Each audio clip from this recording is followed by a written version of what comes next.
Jó capítulo 1, verso 1 ao 5. Na terra de Uz vivia um homem chamado Jó. Era homem íntegro e justo, temia a Deus e evitava fazer o mal. Tinha ele 7 filhos e 3 filhas.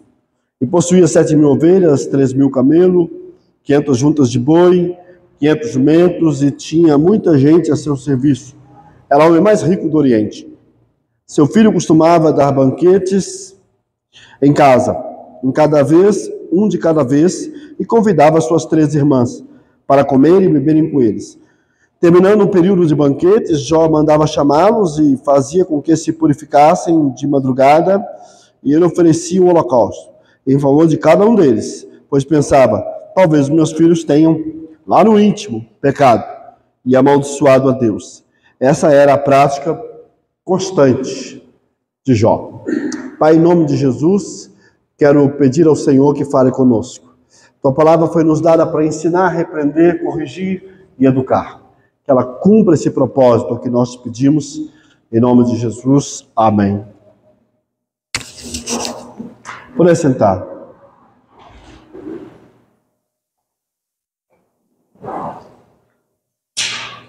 O título, então, portanto, da minha reflexão hoje é o Pai Bíblico.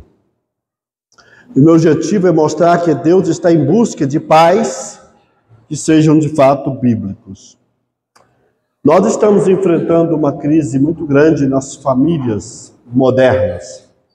Podemos dizer que isto vem, de uma certa forma, teoricamente ou filosoficamente, ou sociologicamente, como preferirem, desde o lançamento do livro de Engels, A Origem da Família, da Propriedade Privada e do Estado. O filósofo Engels, que muitos acreditam que, na verdade, o livro é de Marx, mas que ele endossou e colocou o seu nome, né? Ali, eles já estavam desenvolvendo uma desconstrução desse modelo de família que nós temos. Para Engels, a família não é uma instituição divina, essa já era a tese do livro dele, mas uma construção social, né? E naquele contexto, na construção social, na pesquisa de Engels, a figura principal da família era a mãe, não o pai, né? A família era mais matriarcal, o pai era secundário, né? O pai apenas oferecia o material para se fazer o filho.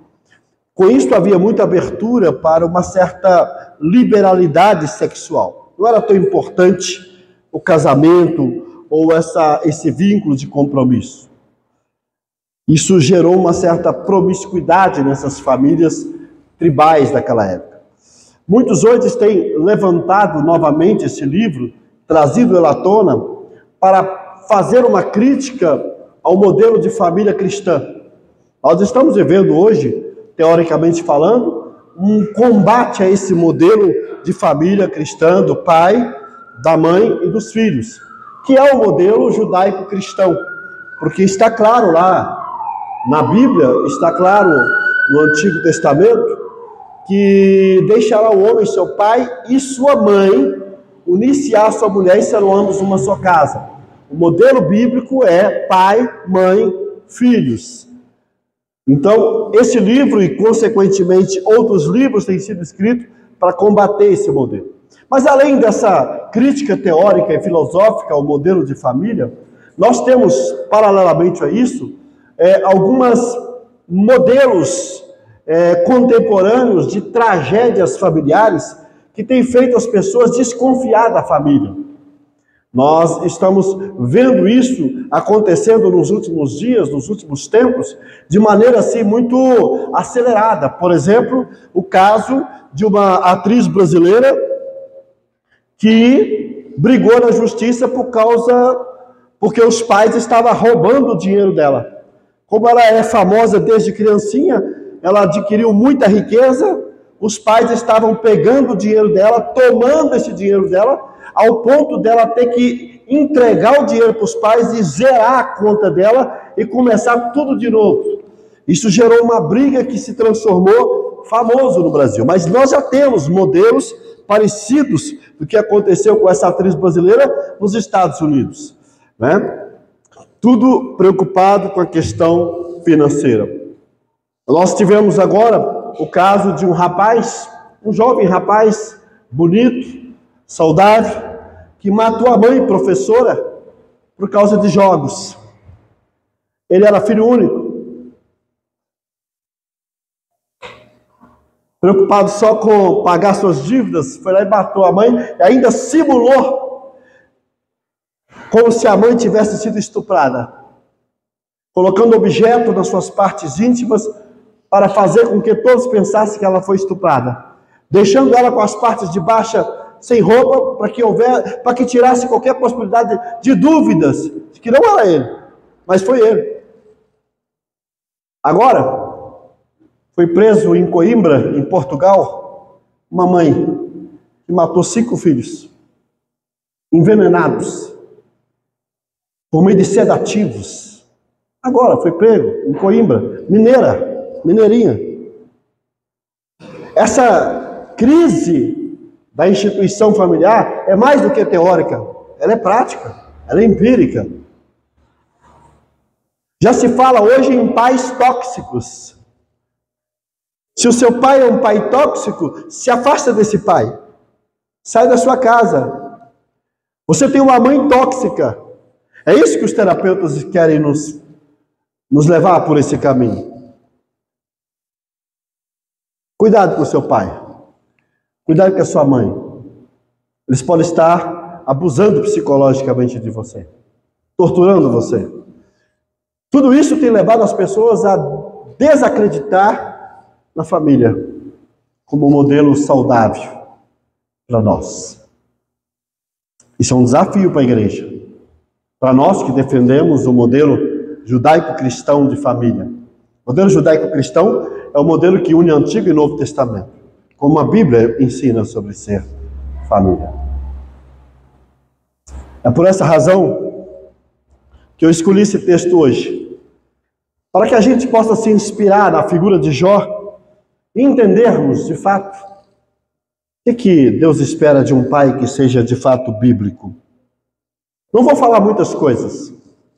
Quero falar apenas 3 coisas. Hoje é uma noite que a gente vai orar pelos pais. O que é um pai bíblico? Jó nos apresenta 3 características de um pai bíblico. Apenas 3 características que eu gostaria que você anotasse aí. 3 características de um pai bíblico. Em primeiro lugar, o pai bíblico é aquele que, primeiramente, cuida de si mesmo. O pai bíblico é aquele que, primeiramente, cuida de si mesmo. É interessante porque eu já ouvi muito a frase: eu morreria pelo meu filho. Eu dou a vida pelo meu filho, eu morro por ele. Eu entro na frente de uma bala pelo meu filho. Eu prefiro ser sequestrado do que o meu filho ser sequestrado. Eu prefiro estar no leito do hospital sofrendo do que o meu filho. Nós estamos prontos para morrer pelos nossos filhos. Mas essa pergunta precisa ser mudada. A questão não é se eu tenho coragem de morrer pelo meu filho. A questão é: eu estou disposto a viver pelo meu filho? Porque aqui mudamos o cenário. Viver pelo seu filho significa ter a melhor vida possível para poder ter condições psicológicas, físicas e espirituais de cuidar dele.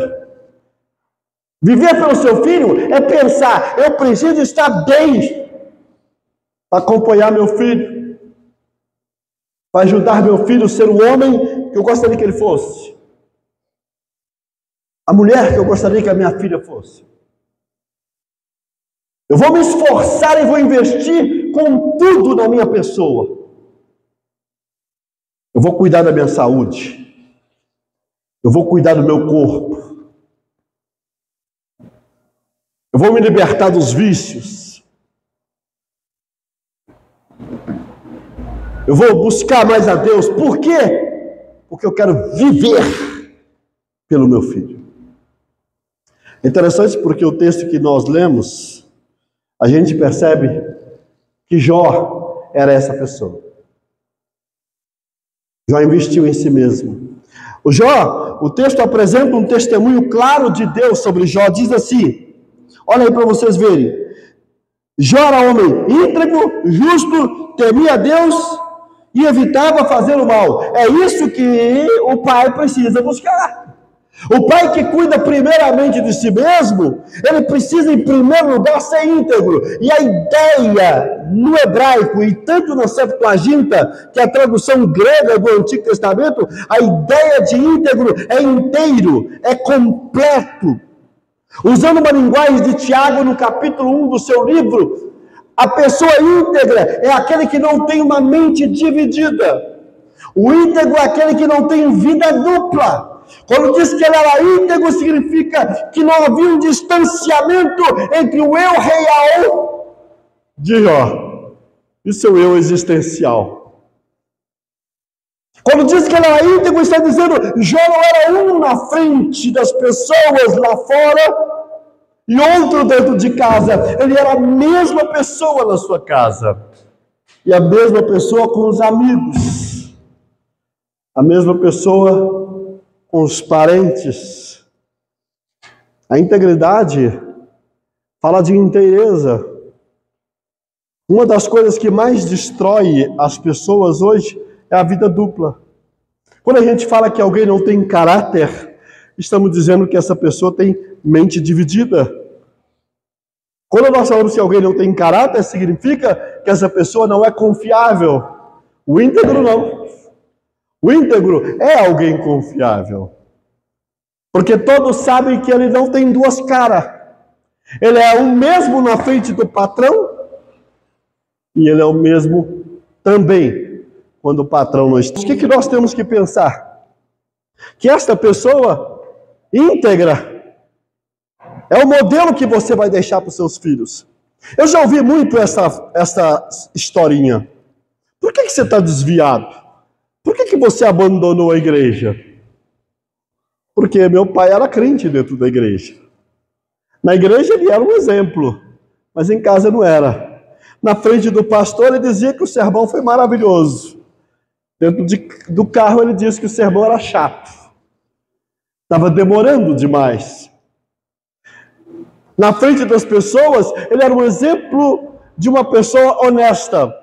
Mas quando estava sozinho com os filhos, o discurso era outro. E os filhos estão acompanhando esse pai, que é um na igreja e outro em casa, que mente para o pastor, que mente para os irmãos, que mente para o sogro, que mente para a sogra. Seu filho está observando, seu filho está assistindo isso de camarote, e depois você diz, por que meu filho não quer servir Jesus? Por que meu filho não quer acompanhar mais da igreja?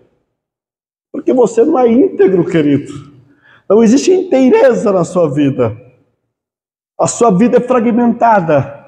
Mas além de íntegro, Jó era justo. E é interessante, porque justo fala de balança. Olha o termo aí da justiça, do direito. Justo fala de balança. Significa que a balança não pesa mais para um lado do que para o outro. O justo é aquele que ele tem a mesma medida num lado da balança, ele tem a mesma medida no outro, ou seja, ele não tem duas medidas para lidar com as pessoas. Uma palavra que descreve bem o justo é aquela expressão de Jesus, amar o próximo como a si mesmo. Amar o próximo como a si mesmo é sinônimo de ser justo. O justo é aquele que ama o próximo da mesma maneira que ele se ama. Ele quer, como disse o Sermão do Monte, que os outros façam por ele o que ele também faz para os outros. Ele quer fazer para os outros o que os outros fazem por ele, porque ele não quer ter duas medidas. Ele quer ser justo nos seus relacionamentos. Ele quer ser justo na relação com a esposa. Ele quer ser justo na relação com os filhos. Ele quer ser justo na relação com os parentes. Ele quer ser justo na relação com os amigos. Ele quer ser justo na relação com os funcionários. Ele quer ser justo na relação com o patrão. Então este homem é o pai Jó. Justo. Mas infelizmente nós vivemos numa sociedade onde a gente critica a injustiça do modelo econômico brasileiro. Nós criticamos a injustiça do modelo político brasileiro, mas somos cegos para essa injustiça nas relações que nós temos dentro de casa. O justo jamais vai dizer como os pais antigamente: faço o que eu te peço, mas não faça o que eu faço. O justo está dizendo para o filho: olha para mim, sede meus imitadores, como eu sou de Cristo. É isso que é ser justo, mas além de ser justo, que também pode ser traduzido por reto, ele tinha uma outra coisa. Ele temia Deus, e eu vou acrescentar o quarto ponto junto com o terceiro, e desviava do mal. Por que eu vou acrescentar os dois? Porque se temer a Deus significa reverenciar Deus e aproximar de Deus, quando eu me aproximo de Deus, quando eu adoro a Deus, é inevitável que eu me afaste do mal e do pecado. É uma questão de lógica. Eu não posso ser íntimo de Deus e íntimo do pecado.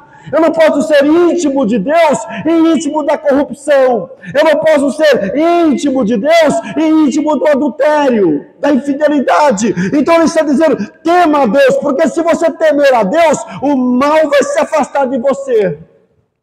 Não tem como juntar as duas coisas. Aonde há o temor a Deus, o mal vai sair fora. É por isso que o temor a Deus na religião do Antigo Testamento é o princípio central da fé judaica. É por isso que o temor a Deus é o princípio da sabedoria, porque aquele que teme a Deus tem uma vida casta, tem uma vida pura. Quando Jó, ele diz assim no finalzinho do capítulo 1, depois de perder todos os filhos, depois de perder todos os bens, Jó diz: Deus me deu, Deus tomou, bendito seja o nome do Senhor. Você sabe o que isso quer dizer, queridos irmãos? Que a crise não sabotou a fé de Jó. Que a crise não sabotou os valores de Jó. Que a crise não sabotou a espiritualidade de Jó. Eu sou temente a Deus, rico, com todos os meus bens, mas sou temente a Deus quando eu perder tudo. Eu sou temente a Deus com toda a minha casa cheia dos meus filhos, e ele tinha 10 filhos, 7 meninos e 3 meninas. Eu continuo temente a Deus. Jó não perdeu a sua estrutura emocional porque as suas emoções não estavam ancoradas em questões circunstanciais, contingenciais. Ele não se desestruturou psicologicamente porque as suas emoções não dependiam do ambiente externo. As suas emoções estavam ancoradas na sua fé no Senhor. A esposa de Jó diz assim no capítulo 2, quando ela viu Jó ali rapando aquela lepra, aquelas úlceras do seu corpo, ela disse: por que você não amaldiçoa esse Deus seu, que você serve e morre? Porque se Deus não é capaz de te curar, não presta. Se a religião não traz nenhum benefício, não presta. Se a religião não te faz ter dinheiro, não presta. Se a religião não protege seus filhos dos acidentes, não presta, filho. Esse Deus só é útil enquanto ele te dá benefícios. Quando ele não te dá benefício, ele não presta, amaldiçoa. Ele diz: não, mulher. Por que haveria eu de agradecer a Deus pelas coisas boas e não pelas coisas ruins? A fé de Jó não estava atrelado a nenhum elemento emocional, circunstancial, externo, mas sobrenatural em Deus. Pai, Quantas vezes você, diante da crise financeira, perdeu? Não quero mais ir na igreja? Seu filho está vendo isso. A situação não está boa na empresa e você diz, não vou no culto hoje. Por que você não vai no culto hoje? Deus não está olhando para mim? Deus não está vendo a minha dor? Você olha para os filhos doentes, ou para a esposa, para o esposo, para o avô, ou para a avó. Sábado de manhã eu estava lá no cemitério, lá em Santa Luzia, no enterro de um pai, nas vésperas do Dia dos Pais. A pergunta é, a sua fé muda porque não está indo bem as coisas na sua casa? Pai, cuida primeiro de si mesmo. Seu filho precisa ver que quando tudo vai bem, você glorifica a Deus. Mas quando tudo sair do controle, você pode dizer dentro de casa, meus filhos, Deus continua sendo Deus. Sadraque, Mesaque e Abednego disse ao rei, ó rei, o Deus que nós servimos pode nos livrar da fornalha. Mas, se Ele não quiser nos livrar dessa fornalha, ó rei, fica sabendo que nós não vamos deixar de servir Ele. É assim que você fala dentro de casa?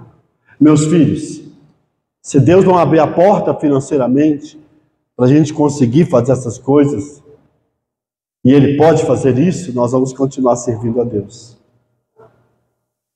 Meus filhos, mesmo que Deus não cure seu pai, sua mãe, seu avô, nós vamos continuar servindo Ele. Cuida de si mesmo, pai. Nós temos que ter essa consciência. Jó, capítulo 31, queridos irmãos. No capítulo 31, Jó fala assim, que ele fez uma aliança com seus olhos. E por que Jó fez uma aliança com seus olhos? Ele fez uma aliança com seus olhos para não olhar para nenhuma mulher com olhar impuro. O pai que cuida de si mesmo, cuida dos seus olhos. Você está passando para o seu filho um exemplo de infidelidade? Você está passando para o seu filho um exemplo de adultério? Você está passando para o seu filho um exemplo de uma pessoa promíscua? Depois queremos que os nossos filhos casem e sejam felizes. Mas você é feliz com a sua esposa? Você é feliz com o seu esposo? Você quer que seu filho, que o marido da sua filha seja fiel a ela, mas você é fiel à sua esposa?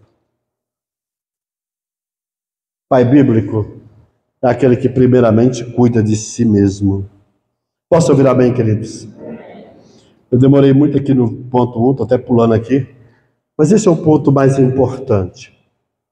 Mas em segundo lugar, eu queria dar uma segunda característica de um pai bíblico. Em segundo lugar, o pai bíblico é aquele que cuida do ambiente do seu lar. Primeiro, o pai bíblico é aquele que cuida de si mesmo. Ele busca ser íntegro, ele busca ser justo, ele busca ser temente a Deus e desvia do mal. Mas em segundo lugar, o pai bíblico, ele cuida do ambiente do seu lar, da sua casa. Diz aí, queridos irmãos, que Jó era muito rico. No verso 3, a riqueza de Jó era exorbitante, possuía 7.000 ovelhas, 3.000 camelos, 500 juntas de boi, 500 jumentos, e tinha muita gente a seu serviço. Era o homem mais rico do Oriente. Mas esse Jó, ele criou um ambiente de saúde dentro da sua casa. Olha o que diz aí, queridos irmãos. Seus filhos costumavam dar banquetes em casa. Era costume deles fazer festa. E como que era essa festa? Olha só como é que era a festa. Um de cada vez. 7 filhos. Vou colocar aqui, 5 filhos. 7 homens. Cada um dos 7 dava uma festa, um de cada vez. Hoje é na casa do João Parreira a festa. Vai ser lá na casa dele a festa. Aí os outros 6 vinham para minha casa e eles convidavam as 3 irmãs. Ah, não! Na semana que vem, ou no mês que vem, a festa vai ser na casa do Reinaldo. Aí os outros 6 iam e eles convidavam as irmãs. Eles revezavam as festas, as resenhas na casa um do outro, e as irmãs eram convidadas de honra. Aqui não diz que elas faziam a festa, eram eles. Jó criou o ambiente, ele cuidou desse ambiente do lar. Esses meninos só eram assim por causa do Jó. Se Jó fosse um homem turrão, se Jó fala assim, fosse um homem pão duro, se Jó fosse um homem que não incentivasse a unidade familiar e falar, vocês não têm que ficar fazendo festa, vocês não têm que ficar gastando dinheiro à toa, para com essas festas, para com essas comemorações, não! Acontecia livremente, o texto nunca diz que Jó proibiu esse ambiente. Porque Jó queria que os seus filhos tivessem um ambiente harmônico, um ambiente gostoso, um ambiente diferente.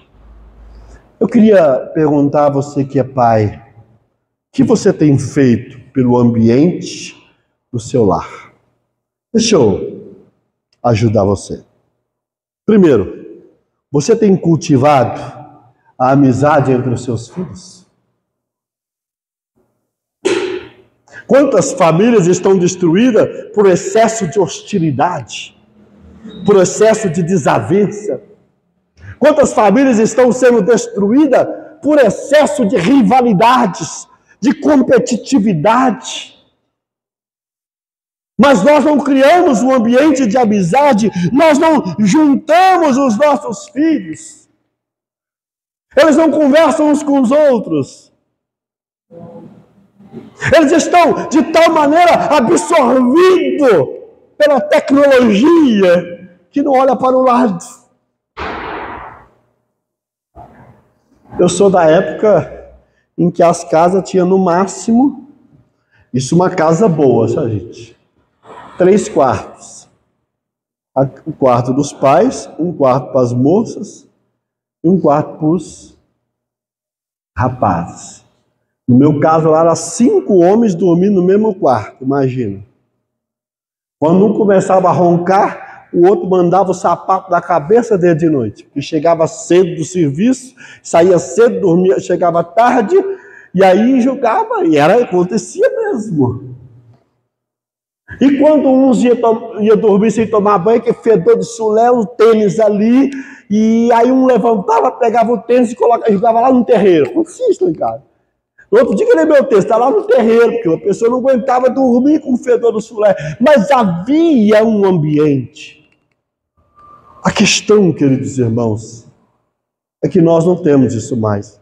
Quantos filhos casados têm o hábito de visitar o outro na casa dele? Será que para visitar seu irmão tem que marcar o horário? Você pode chegar na casa da sua irmã a qualquer hora? Você pode chegar na casa do seu irmão a qualquer momento?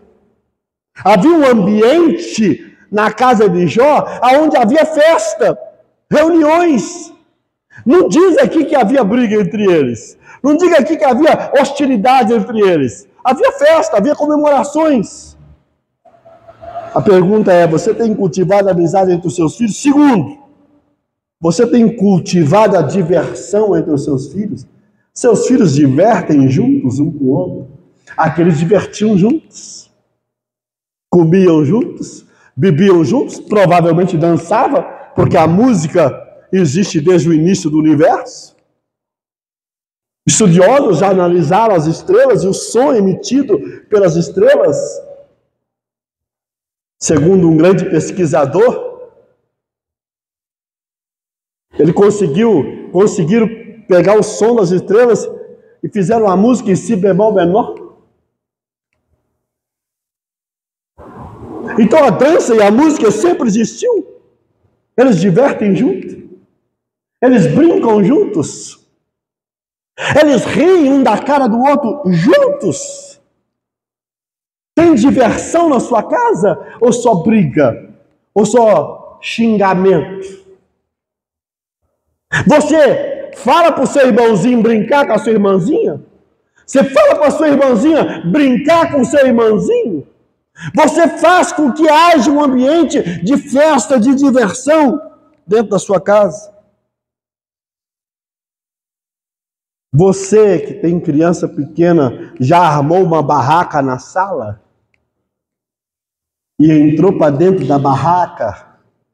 E deitou dentro da barraca com seus filhos, com suas filhas, para que eles se sintam que você está brincando com eles e deixando e descendo no nível deles? Ou fez uma barraca, colocou no quintal? Você gasta tempo? Ou você só está pensando nas contas? Ou você só está pensando nas dívidas? Você joga bola com seus filhos? Você vai no parque com eles? Um dia eu vi um pai falando comigo que a pior coisa que existe é chegar final de semana e ter que ir com o menino na praça. Diz que é a pior coisa do mundo. Meu Deus do céu. Eu tenho mesmo que fazer isso. Chegou a dizer para mim, não nasci para ser pai, porque que trem horrível.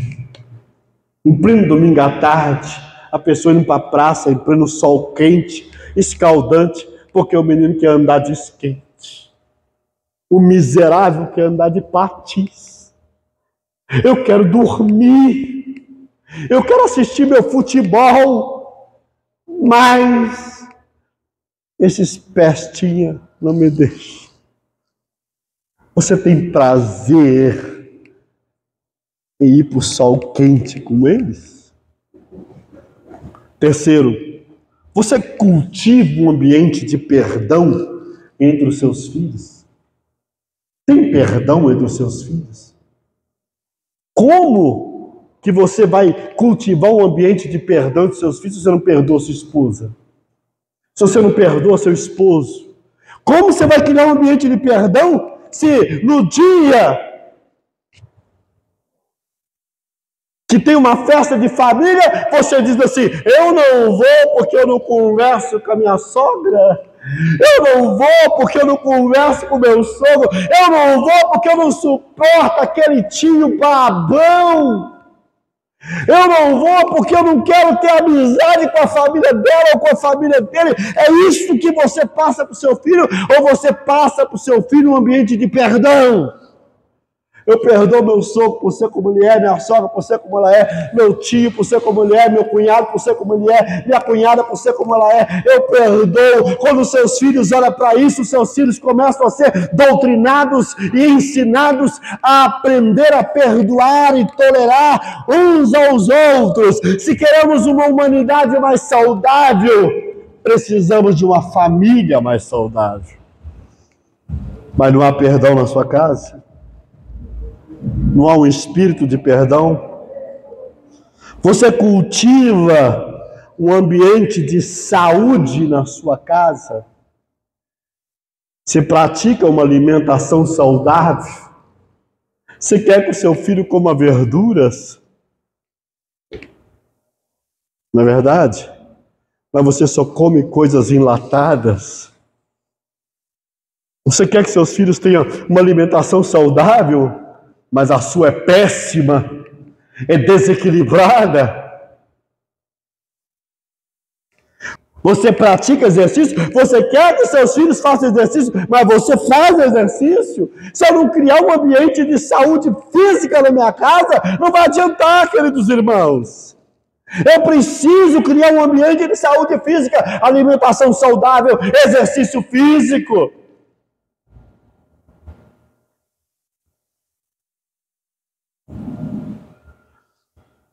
Você cria um ambiente lá dentro do seu lar contra os vícios? O álcool corre solto dentro da sua casa? É, sim. Os jogos, esse rapaz que matou a mãe, filho único. A mãe tinha 50 e poucos anos, professora. Aqui, de Belo Horizonte. Não é isso, gente?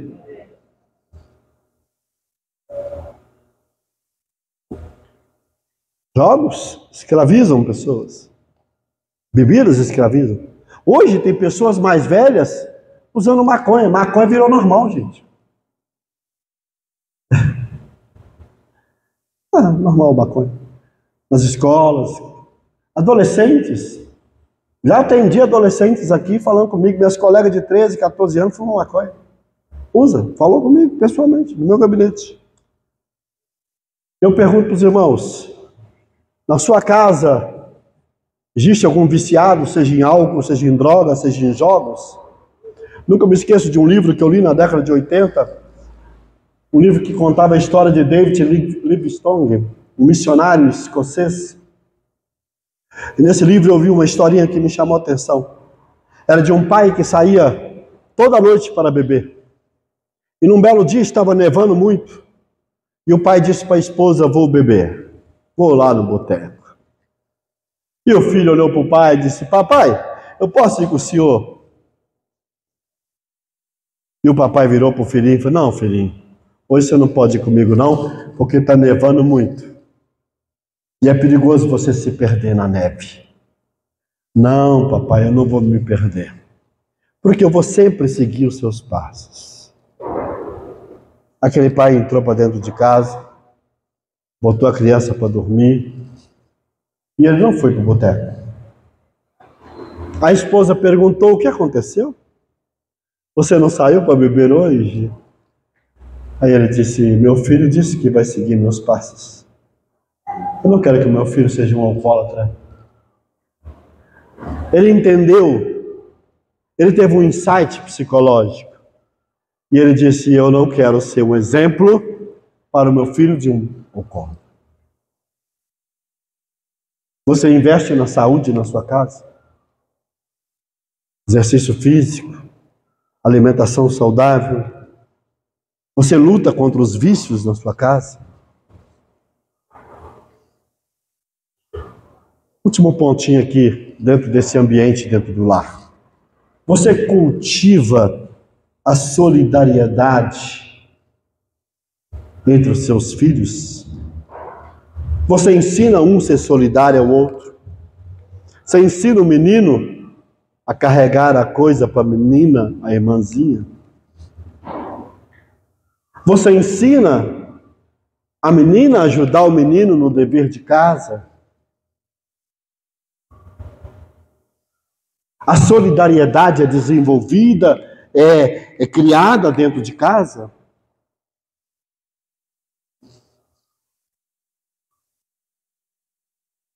Esse é um ponto que nós temos que pensar, queridos irmãos. Muitas das vezes não existe solidariedade entre os irmãos. Existe egoísmo. Existe briga, você pegou meu tênis, você pegou minha roupa.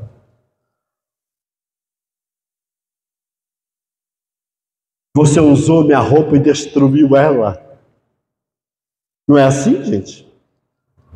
Meu pai, você tem criado um exemplo, uma cultura de solidariedade dentro de casa.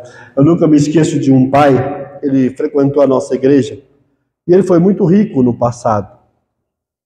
E ele me contou uma história, que nos momentos que ele era muito rico, final de semana, ele pegava a caminhonete dele, enchia de coisas, de cesta básica, brinquedos, botava os filhos dentro do carro e dizia, vão dar uma volta. E ele ia para as favelas, distribuía a cesta básica, os brinquedos, e ele dizia para os filhos, a vida não é só aquela que eu tenho lá em casa, não, é essa aqui. A realidade não é só aquela, não. Essa realidade, filho, você tem que conhecer. Existe pobreza, existe ruas com esgoto passando na porta de casa, fezes e todas as coisas mais. Será que nós ensinamos os filhos que existe outra realidade? Você já ensinou seu filho a dar no Natal aquele carrinho mais velho dele para uma criança carente? Já fez isso? Já levou ele para entregar? Isso é gerar um ambiente de solidariedade. Queridos irmãos, mas eu vou encerrar. Eu estou olhando aqui, os meus minutos não passam de 12 minutos. Aí eu lembrei que eu pausei. Eu amo ouvir minhas mensagens pelo áudio. Não vai ter jeito. Eu não sei quantos minutos estou pregando agora. Mas eu vou encerrar com o último ponto. Em terceiro lugar, o primeiro lugar, o pai bíblico. E nós aprendemos isso aqui hoje, que o primeiro lugar, o pai bíblico, é um pai que primeiramente cuida de si mesmo. Em segundo lugar, o pai bíblico é um pai que, em segundo lugar, cuida do ambiente da sua casa. Ele cultiva a amizade, a diversão, o perdão, a saúde, a solidariedade. Mas, em último lugar, o pai bíblico cuida, em terceiro lugar, da espiritualidade dos seus filhos.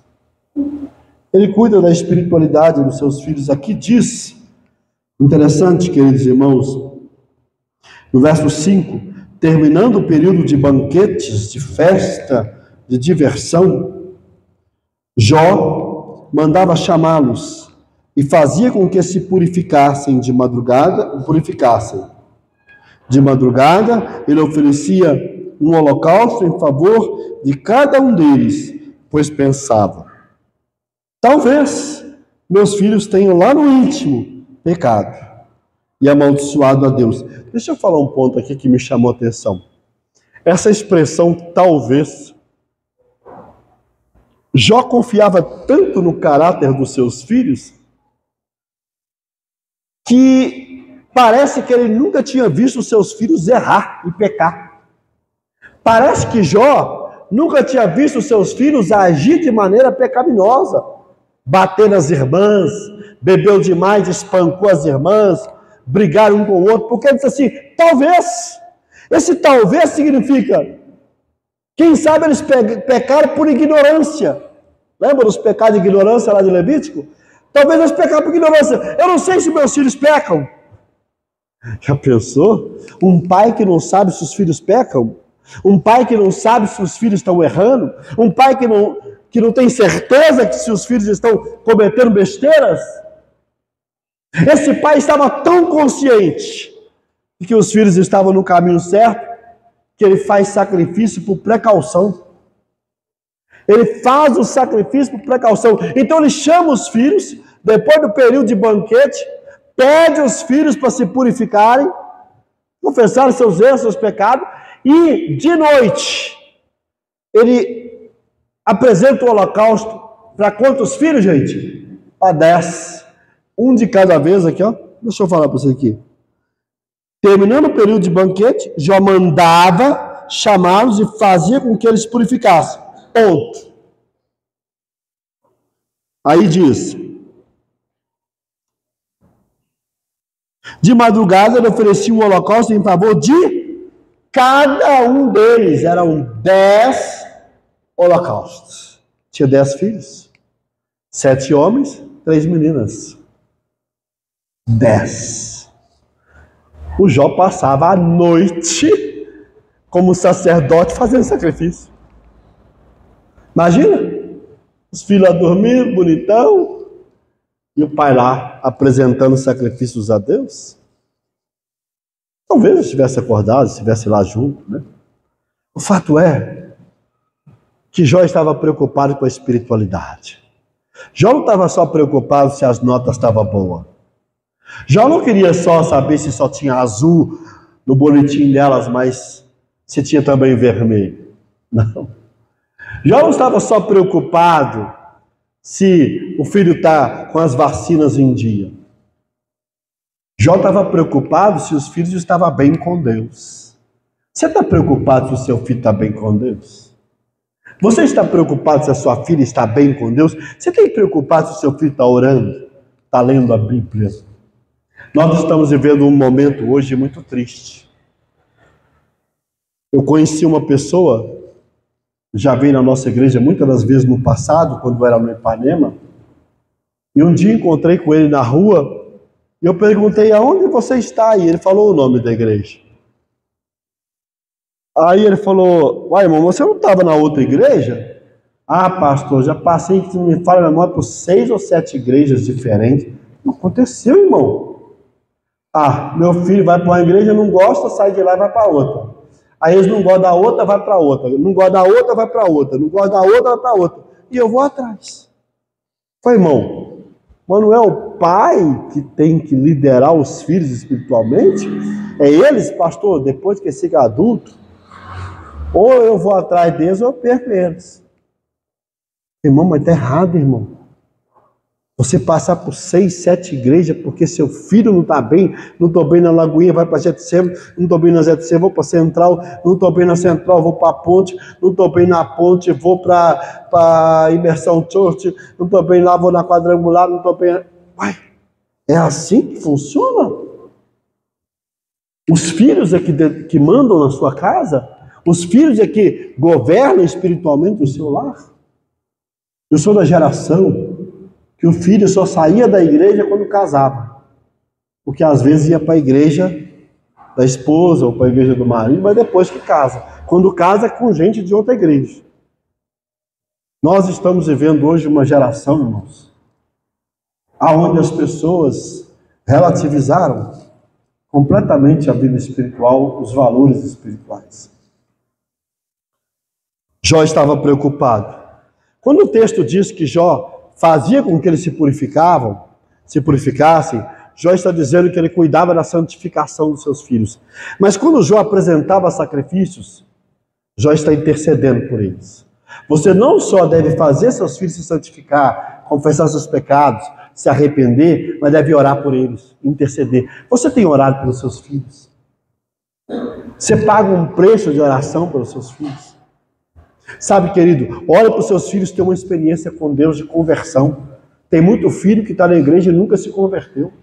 Tem muito filho que está na igreja e nunca teve uma experiência com Jesus. Olha para o seu filho converter. Olha para o seu filho ter experiência com Jesus verdadeiramente.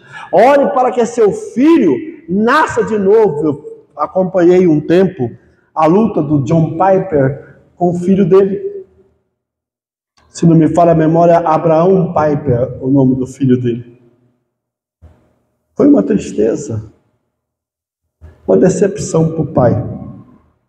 E é interessante, porque o pai seguia o filho no Twitter, hoje o X, né? Por que o pai seguia o filho no Twitter, no X? O pai não abandonou o filho, mesmo o filho indo para caminhos errados. Jó não só cuidava dos filhos, pedindo para que eles se purificassem, mas Jó intercedia, pagava um preço de oração, oferecia ofertas a Deus, sacrifícios a Deus pelo seu filho. Pague um preço de oração pelo seu filho.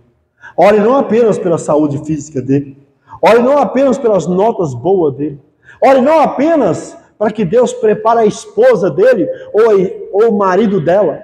Ore não apenas para que ele tenha uma boa profissão no futuro.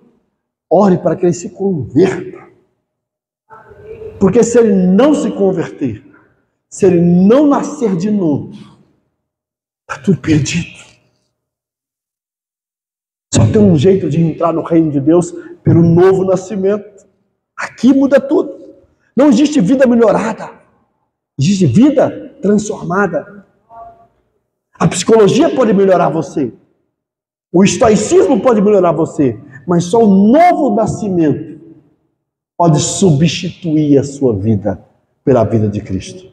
Porque vida cristã não é vida melhorada, é vida substituída. Não mais vivo eu, mas Cristo vive em mim.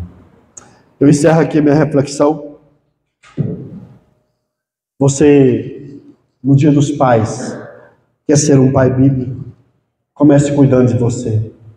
Invista na sua vida. É fácil dizer eu vou morrer pelo filho. Difícil é dizer eu vou viver por ele. Segundo, cuide do ambiente do seu lar. Terceiro, cuide da espiritualidade dos seus filhos. Vamos colocar de pé e orar, Senhor.